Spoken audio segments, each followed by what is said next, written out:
नमस्कार, मैं हरिओम।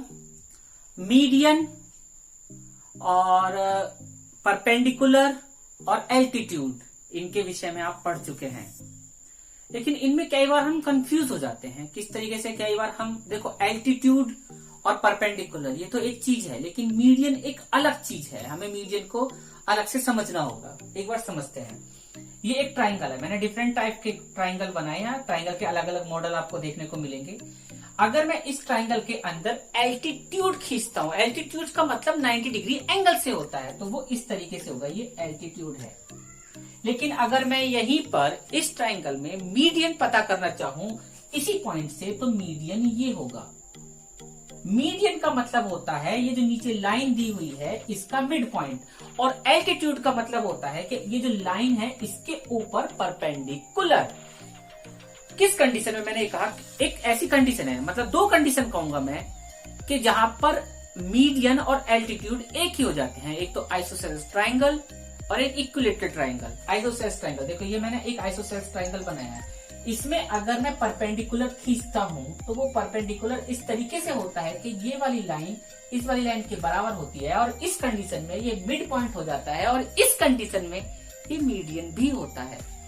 लेकिन यहाँ पे अगर हम इसकी बात करें, इसमें मुझे एल्टीट्यूड खींचना हो इस पॉइंट से, तो एल्टीट्यूड ये ऑलरेडी 90 डिग्री का एंगल है, और इसी ट्राइंगल में अगर मुझे मीडियन पता करना हो तो इस पॉइंट से इस लाइन के ऊपर, इसका सपोज करो ये मिड पॉइंट है, ऐसे करके मैं लाइन बनाऊंगा और ये मीडियन होगा। ये मीडियन है, ये एल्टीट्यूड है। ये इक्विलेटरल ट्राइंगल है, इसमें मीडियन और एल्टीट्यूड एक ही होगा। मुझे लगता है आप मीडियन और एल्टीट्यूड को सही से समझे होंगे। 9th क्लास में हम एक बात और पढ़े हैं कि मीडियन एक ट्राइंगल को दो इक्वल पार्ट्स में डिवाइड करती है। हम उसी से संबंधित क्वेश्चन करने जा रहे हैं। जरा देखिए, you have studied in class 9 that A median of A triangle divides it into two triangle of equal area. Verify this result of triangle ABC whose vertices are A, B, C, और उसके coordinate भी दिए हैं। कहने का मतलब ये है, ये कह रहा है कि आप 9th क्लास में पढ़ के आ चुके हैं कि मीडियन किसी ट्राइंगल को दो इक्वल एरिया के ट्राइंगल में बांट देता है। अब आपको एक ट्राइंगल भी दे दिया जिसका नाम है ABC, उसके कोऑर्डिनेट भी दे दिए। अब आपको ये बताना है कि उस पे वेरीफाई करके कि दो इक्वल ट्राइंगल अगर हम मीडियन लेते हैं तो क्या वो दो इक्वल ट्राइंगल होते हैं कोऑर्डिनेट्स के अकॉर्डिंग। हमने क्या काम किया, एक ट्राइंगल बनाए ABC, A के कोऑर्डिनेट, B के कोऑर्डिनेट और C के कोऑर्डिनेट हमने लिखे। अगर हम इस पॉइंट से इस पर मीडियन खींचते हैं तो ये वाला जो पॉइंट होगा ये मिड पॉइंट होगा, तभी मीडियन बनेगा। तो हमने इस पॉइंट से D का एक मिड पॉइंट लिया इस लाइन पे और ऐसे मिला दिया, ये मीडियन है। हमें ये बताना है कि ये वाला ट्राइंगल का एरिया और इस वाले ट्राइंगल का एरिया बराबर, क्योंकि D मीडियन है, क्योंकि D मीडियन है और ये मिड पॉइंट है, तो हम मिड पॉइंट फॉर्मूले से इसके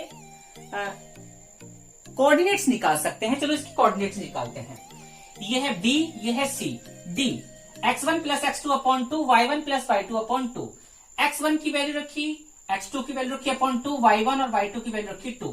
तो ये दोनों को ऐड करेंगे तो 8, और इसको ऐड करेंगे तो ये इसको कैंसिल कर देगा, 0 अपॉन 2। तो 4,0 D के कोऑर्डिनेट आ गए। अब हमें जो चाहिए था वो हमें मिल चुका है। हमें D के कोऑर्डिनेट चाहिए थे, वो मिल चुके हैं। ठीक है, अब हम इस ट्राइंगल का एरिया आसानी से निकाल सकते हैं। इस ट्राइंगल का area, triangle area of triangle ABD 1/2, ये फॉर्मूला लिखा। उसके बाद A के कोऑर्डिनेट, B के कोऑर्डिनेट, C के कोऑर्डिनेट लिखे, x1 y2 x2 y2 x3 y3 हमने इसके ऊपर लिखा, और उसके बाद हमने इसमें वैल्यू रखना शुरू कर दिया। 1/2 सारी वैल्यू पुट की, और इस तरीके से आप ट्राइंगल का एरिया निकालना जब शुरू करोगे तो यहाँ आप देखोगे ये आएगा, और इस तरीके से यहाँ पे प्लस आएगा क्योंकि ये माइनस का 6 है, और आप इसको सॉल्व करोगे तो ये -3 आ जाएगा। -3 आएगा, लेकिन area can not be negative. हम एरिया को नेगेटिव नहीं ले सकते। एरिया हुआ और डिस्टेंस हुआ, ये नेगेटिव साइड हो सकती है लेकिन खुद में नेगेटिव नहीं होते। तो ये negative, area can not be negative, तो एरिया जो ABD हम मानेंगे 3 स्क्वायर यूनिट होगा। अब हमारा काम है एरिया ऑफ ADC, मतलब ADC, इसका एरिया निकालने का। तो एरिया फॉर्मूला लगाया, ए लिखा, डी लिखा, सी लिखा और इस तरीके से हम एरिया फाइंड आउट करते चले गए। ये एरिया फाइंड आउट, मैं आपको ट्राइंगल के एरिया बहुत बेहतर तरीके से फाइंड आउट करा चुका हूँ। ये माइनस, ये भी माइनस किया है, area can not be in negative, तो ये भी 3 स्क्वायर यूनिट है। ये वाला कितना है तब 3 स्क्वायर यूनिट, ये भी 3 स्क्वायर यूनिट आ गया। तो area of A B D equal to area of ADC. और इस तरीके से हमने इससे प्रूव कर दिया कि मीडियन जो होता है वो ट्राइंगल को 2 इक्वल एरिया के ट्राइंगल में डिवाइड करता है। वो यहां भी किया है, वो 9th क्लास में भी किया है, और जो सच है वो तो सच है ही। धन्यवाद।